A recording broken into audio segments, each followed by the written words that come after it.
Hello, welcome, Cabbage here. In Nier Replicant, we met up with Emil, and he turned into the form that we are all familiar with. And we're coming back to the library to de-stone Kaine. Emil now has magic, so he can get rid of that.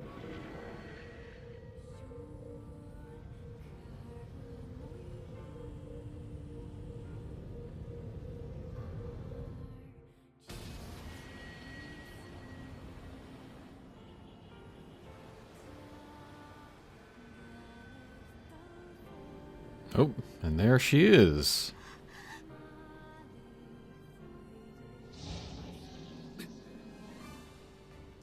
But the reason why she was made into stone in the first place was to trap the beast in the basement. But now that she's out, the monster's gonna come out. So yeah, this was the head of that multi-part boss that we fought earlier.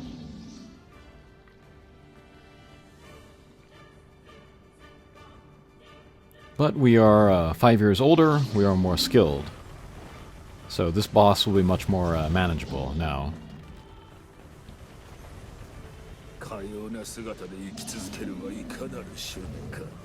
But yeah, 5 years trapped in the basement.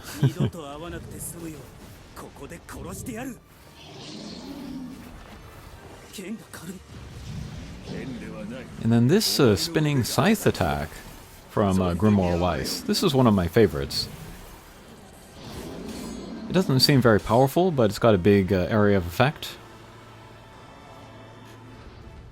Alright, well, we'll skip ahead here to the finishing blow.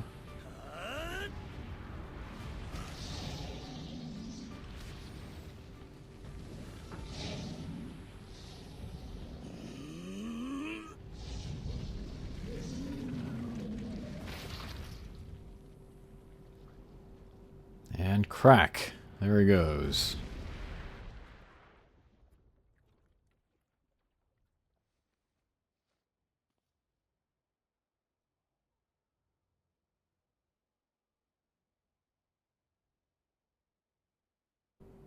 There's Kaine. Let's see how she is. Han Solo, when he woke up from the carbonite, had the carbon sickness.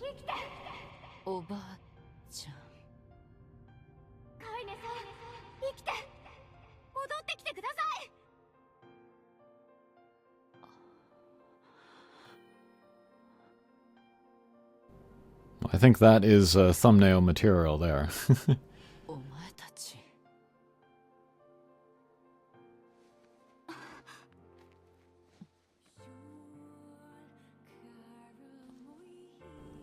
And she seems okay. Right, and Emil is very self-conscious about his appearance. Emil, 私を呼んでくれていたのはお前だな。僕のことわかるんですか？エミールはエミールだ。私は間違えぬ。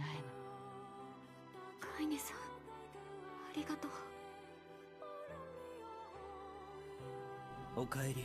And Kaine, it turns out, can be very sensitive as well. She can read the room. どのくらい眠っていたんだ、私は。5年だよ。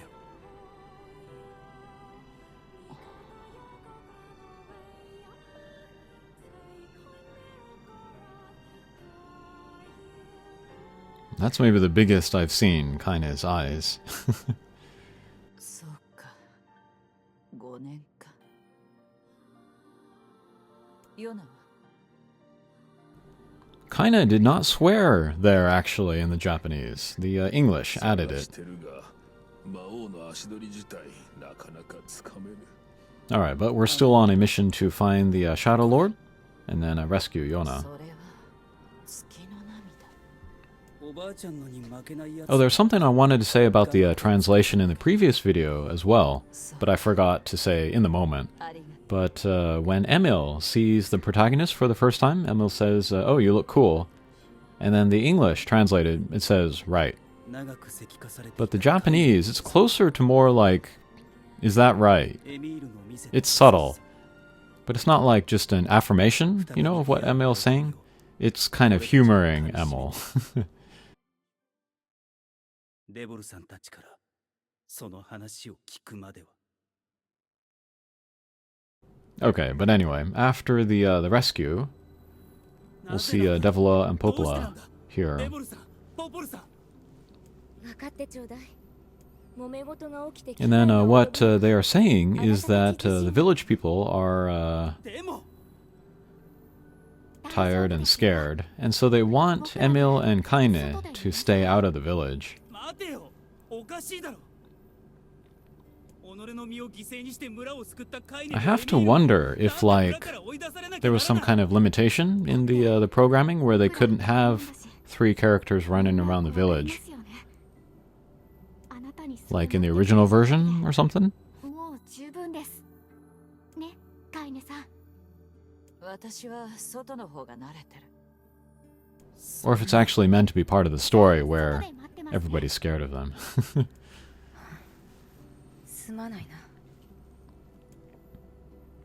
Yeah, but this might be the first moment where the protagonist maybe feels a sense of rebellion against Devila and Popola. 俺ちっとも気づかなかった。カイネがなぜ野宿していたか。ちっとも気づいてやれなかった。くそ。今日はもう休め。 And that's interesting, that little moment of kind of revelation, kind of understanding about oneself. 眠ることができなかった。レボルさんを There are a lot of those throughout this game, whether it's characters talking to each other, ポポルさん or 冷たい people coming to some sort of conclusion, a revelation on their own. そんな俺の But 感情 yeah, very interesting. 彼女たちは村を第一に考えた結果、ああいうしかなかったんだ。 But yeah, the protagonist does come around to Devila and Popola's point of view. 魔物の恐怖から守ろうとして言ったことだ。 The villagers' kind of viewpoint is understandable. 罪を責めるなんてできない。 And right, how can we blame Devila and Popola? カイネたちの立場を知ろうともしなかった。俺も同罪なんだか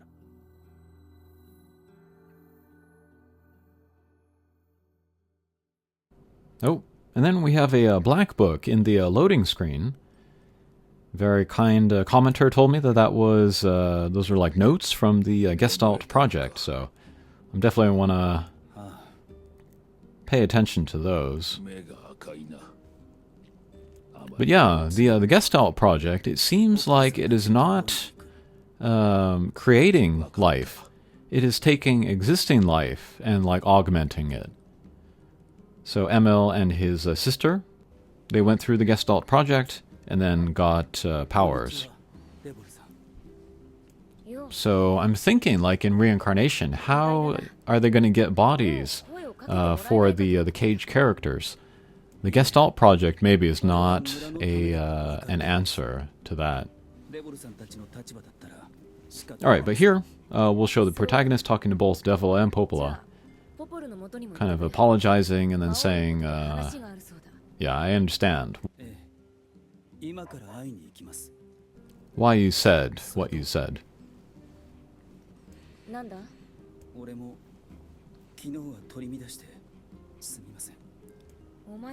But here I guess I can talk about something I've been meaning to talk about, and that is, what is the definition of an RPG?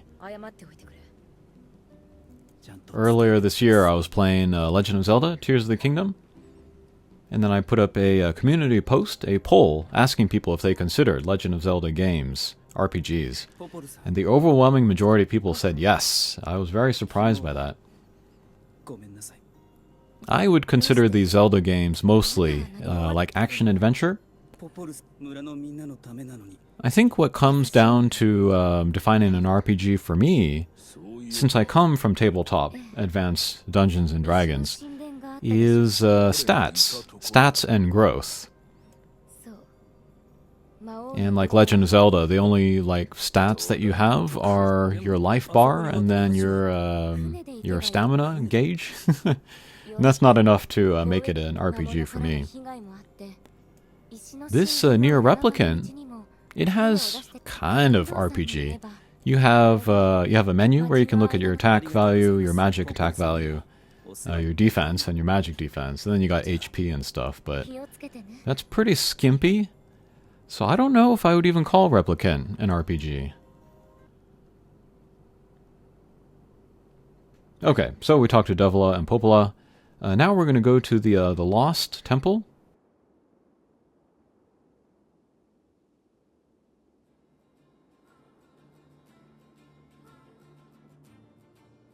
We got a hint that maybe a way to the Shadow Lord is here. We started the ferry, so we can go from place to place more quickly, and it brought us to here.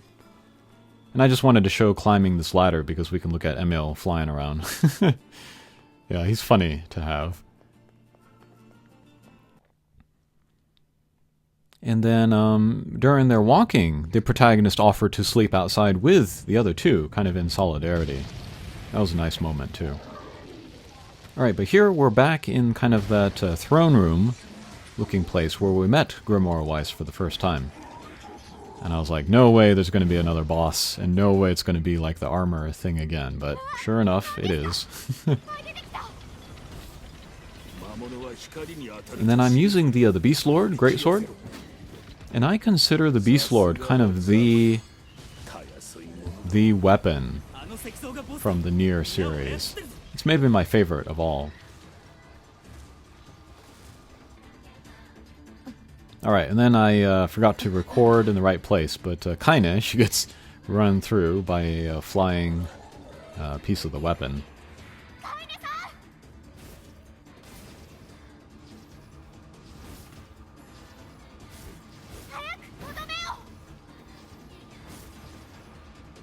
But yeah, the reason why I consider the Beast Lord the Nier weapon is because it's kind of the first one that I ever knew of the series. And that was from using A2 in Final Fantasy Brave Exvius in that collaboration. I thought the look was so kind of unique, and in every game I've enjoyed using it.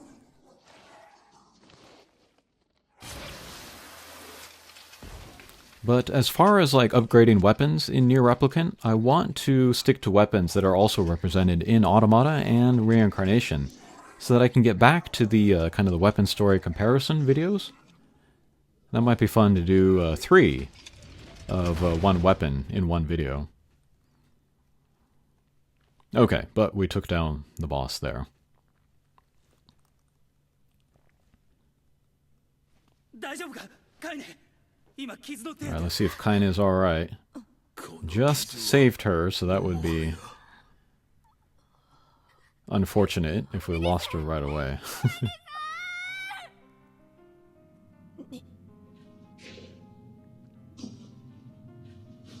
Oh, she's speaking, at least.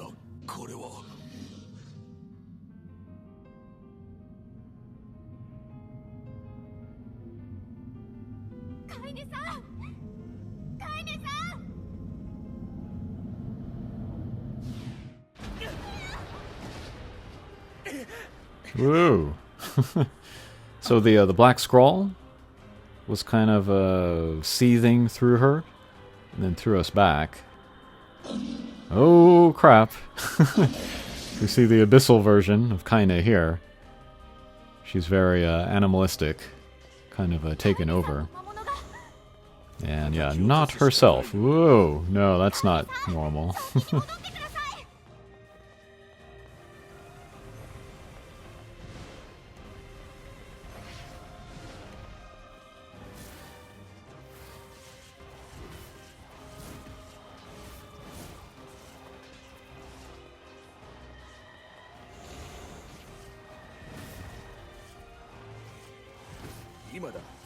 Yeah, very epic fight, you know, with kind of the scale, the size of the field. But because Kaine herself is so small, you don't get a great look at her, unfortunately.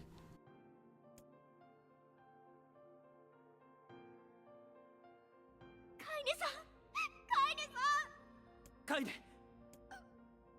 私は力を抑えることができなかった。 Yeah, but through these scenes, you know, I get a good sense of the very close connection to between Emil and Kaine. 何度だって何度だって止めます。何度だってカイネさんに戻ってきてもらいます。僕、カイネさんがいるから野宿も本当に楽しかったんです。カイネさんが褒めてくれるからこんな姿でも生きていられるんです。僕、本当はとても弱いけどカイネさんといれば強くなれるんです。頼ってばかりの僕だけどカイネさんの仲間なんです。勝手に去らないでください。 And they really reciprocate each other. Kaine really seems to understand Emil and then what he's feeling.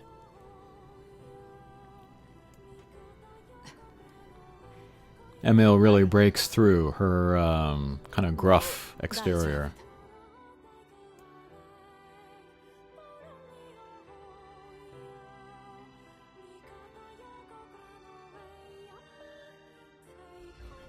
Alrighty, so we see a shiny thing over there.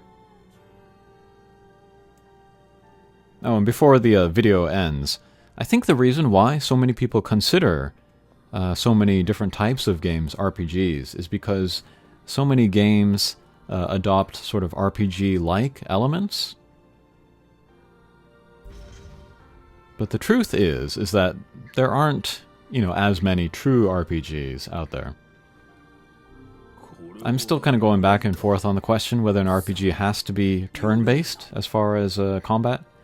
That's also a big part of advanced Dungeons and Dragons. Alright, thanks for watching, and we'll see you again. Take care.